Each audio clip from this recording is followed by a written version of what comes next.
O problema do acordo hoje é que o único jeito de você ter um acordo que o Putin aceite é você deixar ele controlando o que ele já controla.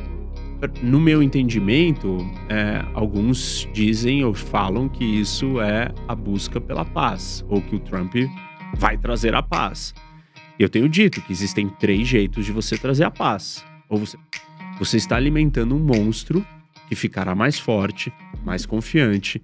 Você pode começar agora aprendendo o pacote Full Stack da Dunk Coach. São os 20 cursos mais completos do Brasil, num preço que tá bom demais, galera, para colocar você entre os grandes do mercado de programação. São mais de 2.500 aulas, milhares de projetos práticos, tem material de estudo, tem monitorias, as aulas são online e ao vivo e você pode baixar o app para aprender de onde você estiver. Daí você vai aprender a criar sites, aplicativos, sistemas, linguagem de programação, até desenvolvimento blockchain, né, para você criar criptomoeda. Tem ainda vários outros skills, como por exemplo inglês para programadores, produtividade, design para web, aplicativos, cursos bônus de graça para você. É coisa pra caramba. É pra virar um programador mais do que completo. Então clica agora no link da descrição para tudo que tem no pacote Full Stack da Dunk e começar o ano de verdade agora com a maior formação em programação do Brasil. De que isso acontecesse.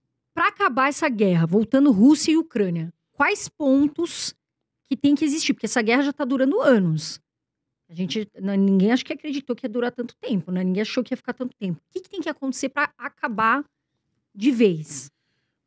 Um dos lados tem que ser derrotados, ou normalmente guerras acabam ou porque um dos lados vence, ou porque se chega a um acordo, ou porque o conflito se congela.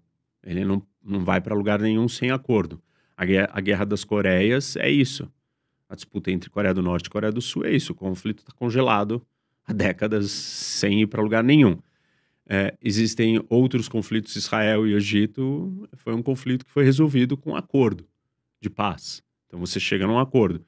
E outros conflitos foram resolvidos por vitória do inimigo ou de um dos lados e pronto.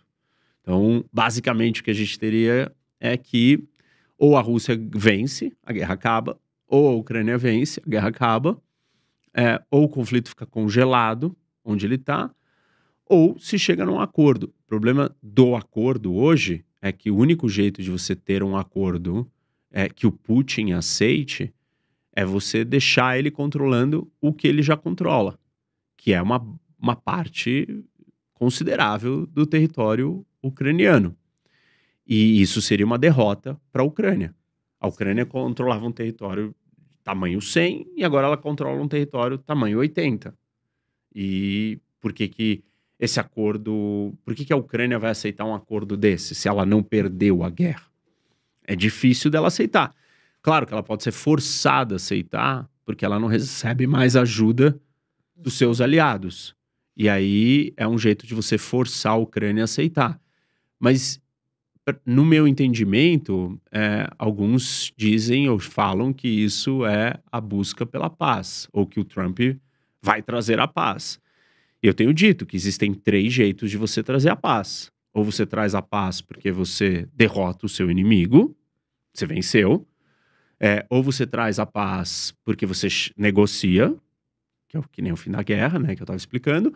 Ou você traz a paz porque você entrega tudo para o seu inimigo. Seu inimigo quer invadir a sua casa e você fala, eu não vou brigar, não me ataque, não me bata, não atire na minha família, a casa é sua. E se o Trump quiser fazer isso, tá bom, ele vai encontrar a paz. Mas vai ter um custo no futuro essa paz. Porque é uma paz baseada na fraqueza. É uma paz de entregar o seu aliado para o seu inimigo. O inimigo é a Rússia, o inimigo não é a Ucrânia. O rival, a ditadura, que é parte do eixo das ditaduras, que é o grupo de países, os 5 grupos de países revisionistas que querem dominar o mundo, que eu falo sempre, que é Rússia, China, Irã, Coreia do Norte e Venezuela. Esses 5 querem controlar o mundo e são 5 ditaduras que estão se armando e se preparando para isso. Então, você entregar a vitória ou territórios para qualquer um desses 5, você está alimentando um monstro que ficará mais forte, mais confiante, mais certo de que se ele continuar fazendo bullying e agredindo todo mundo, ele acabará conseguindo o que ele quer, que é o domínio completo de todo o mundo. E dar esse sinal para a Rússia, para a China, para o Irã, para a Coreia do Norte e para a Venezuela é um sinal de extrema fraqueza para o mundo. E eu acho isso preocupante. Se o Trump fizer isso, realmente a gente pode ter paz num primeiro momento. Mas podemos escrever aí. É o começo de momentos muito mais turbulentos num futuro próximo. Porque as pessoas, hoje em dia, elas estão obcecadas em contar e analisar o que acontece no mundo em ciclos de 4 anos de eleições dos presidentes que elas adoram. Então elas pegam 4 anos do que o presidente que elas são apaixonadas, o político de estimação delas está no poder, e elas falam, durante esses 4 anos não teve guerra. Espera um pouquinho. Você não constrói um projeto de dominação mundial, global, de hegemonia global em 4 anos. A China está se preparando para o seu projeto de hegemonia global há mais de 30 anos. Esse é um projeto de longo prazo, de muitas e muitas décadas, que você não fica olhando a cada 4 anos, esse presidente está no poder, então eu não vou fazer nada. Não, você vai fazer a hora que você estiver pronto para fazer. E ninguém vai impedir a China de fazer isso. Na hora que a China estiver pronta, ela fará o que ela tem que fazer. Com Trump, com Biden, com Dalai Lama, com quem o mundo quiser que estiver na presidência dos Estados Unidos, a China vai fazer. E a mesma coisa com o Putin.